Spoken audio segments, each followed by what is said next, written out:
I want to unpack something quite specific, and I think going into the club industry, one of the challenges that young managers tend to face, and you may have faced it in your formative years, is a lot of members of clubs these days, and I speak very generally now, but a lot of the members are quite entitled, and they do ask a lot of managers and guys in the club environment.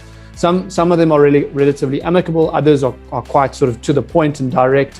And for an inexperienced club manager or a young guy coming up the ranks, sometimes they just don't know how to handle that kind of adversity, especially kind of in the space that we find ourselves at the moment, where people's patience are on a knife edge. There's a lot of stuff happening to individuals, whether it be at home or at work, etc.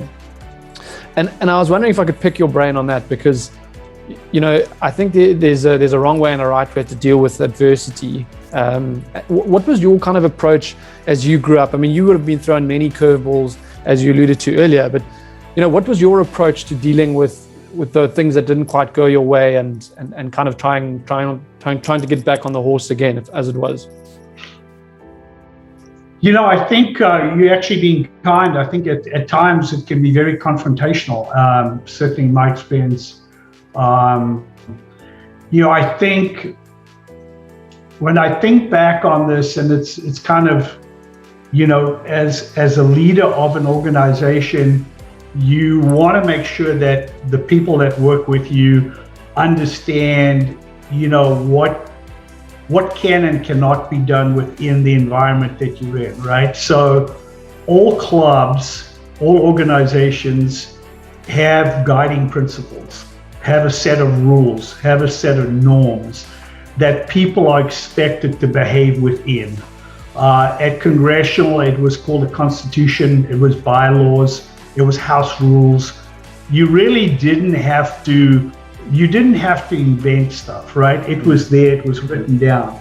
So the first thing is that I think it's imperative that all managers understand the rules that govern the society that you work in, right? So generally these flare-ups or these situations that arise because normally it's the member who doesn't understand or hasn't been given the correct, or has been given the correct documentation, but maybe it hasn't been explained in the right way. It's compounded when the staff member or the manager doesn't know the details, right? So it's critical that the manager, that they understand that. So what I'm saying to you is that one of the prerequisites for being a manager in a place that I've worked at is you need to understand the Constitution, the bylaws, and the house rules, because you will be challenged daily on whether something's right or wrong, whether hats should be worn in the club, how you speak to other members, how you speak to staff, how you drive your golf cart, the clothing that you wear. It's all, and give you a great example. Because again, I think you learn from examples. So everybody's heard of Michael Jordan, the greatest greatest probably athlete of all time, right? So he comes to the club, he wants to play. He comes in with a member who's part of his management group. It's right at the time that he was playing for the Washington basketball team. So he comes in, he's inappropriately dressed to play. He's got a pair of cargo shorts on. Well, it's Michael Jordan. I mean, come on, it's Michael Jordan. I mean, give me a break. Can you not just let Michael Jordan go out and play golf? Who cares? It's Michael Jordan. But no, it's not. It's a rule that we had that was in place. So I get a call from the director of golf. He calls me up. He says, listen, I just want you to know this is the situation and this is how I'm going to handle it. And he did an outstanding job. He knew the rule. It didn't matter whether it was Michael Jordan, the president of the United States, or a member who was bringing a guest in. He was going to handle it the same way. And the way he handled it was he went up to Michael, said to Michael, I'm sorry, you can't wear those shorts. They're not legal to play. By the way, here's a pair of shorts. I know I've checked online what your size is. Here's a pair of shorts. come and choose. If this is not what you like, choose whatever you want in the shop. Here's the key for a locker room in our locker room. Please just change the pants. We'll make this as smooth as possible. That's amazing. So handled correctly, called me to let me know what was going on. I came down, situation was resolved amicably. Now, had that not been handled in that same way, we would have got countless calls from members who would have known that Michael was out there, would have seen him playing, they would have seen that he had the incorrect uniform, and we would have come under criticism that there was double standards, that we were treating VIPs differently than we were treating the members and their guests. So that's one example. Another Michael example would be he wanted to be a member of the club at Congressional, but we had a 5-year wait list. He didn't want to be on a 5-year wait list. And again, his management, we had conversations, and at the end, it just didn't work out because, everybody is treated equally, irrespective of who you are. If you're number 25 on the wait list or you're number 100 on the wait list, that's what your number is. You can't change the rules for everybody. So I think you have to stick to the integrity of the club and the institution that you work for. You have to be blatantly honest to a point. You don't have to be rude, but you have to be able to reference something like the house rules stipulate that you have to, or the golf rules stipulate that you have to have shorts that are knee length, no cargo pockets, etc., etc. So you have to have something to fall on. And when you fall on that, then suddenly they don't have any leg to stand on. What happens then, Rob, is sometimes 90% of the people say, totally understand, I got it, you're doing your job, get it, and they move on. But you do have the 10% that fight it. And generally, they're obnoxious, they've had alcohols, there's something else going on, and all you have to do is you have to stand your ground. You have to say, I'm doing this because it protects the entire membership. It's not about you, it's about the entire membership. And I don't care who would be standing in front of me. Another classic example. Give you this example. So the chairman of a club, or the captain, or whatever you call it in South Africa, the president, whatever, is late signing up for a member guest. And he misses the window to sign up for a member guest. And he says to you, hey Rob, damn, I forgot to sign up, can you get me in?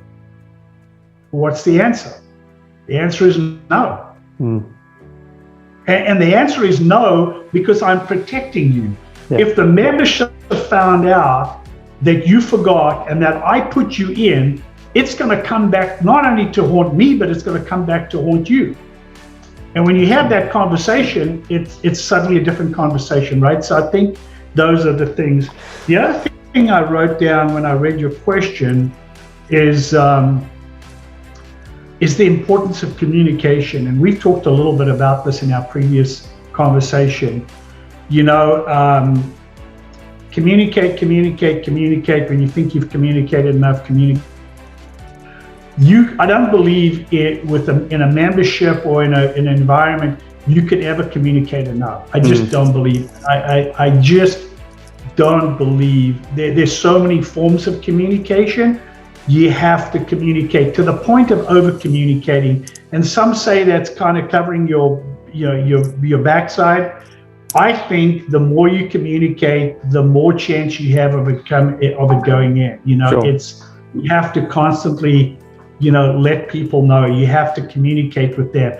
You have to set the expectations. I told you we had a hurricane at Ocean Reef, and we were communicating with everybody morning, noon, and night. I mean, and at the end of that, and with the staff, your question was about committees and membership and staff. We were communicating with them, and the lesson learned at the end of the 100 days of going through this, this tragedy, the lesson learned from both staff and members alike was that we just didn't realize how important communicating with us was. We had never, at no stage during these uncertain, tumultuous times, did we ever think that you guys didn't have your finger on the pulse. And I think that lesson, even though I'm not managing now during COVID, every manager I've spoken to, the lesson has been communicate.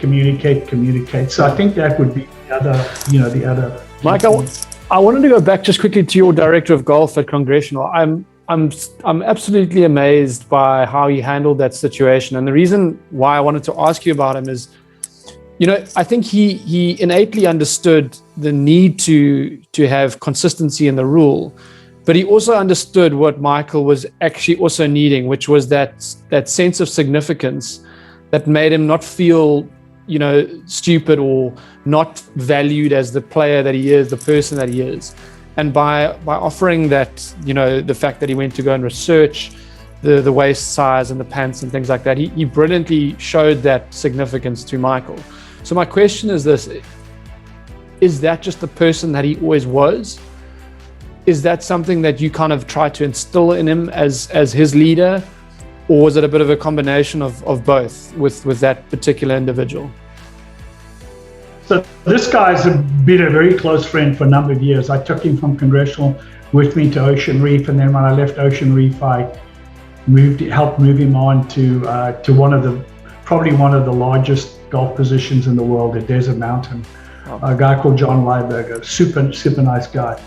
I think in our industry, we're in the service business, right? First of all, and being in the service business, we always want to look at alternatives. What are the alternatives? It's not just saying no.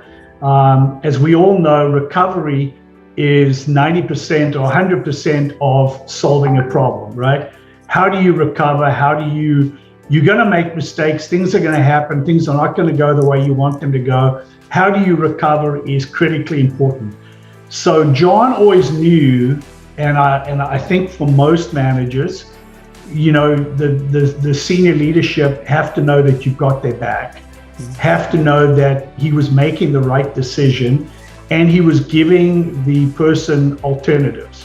What are the alternatives? The alternative was that Michael didn't choose to take the pair of pants that John offered.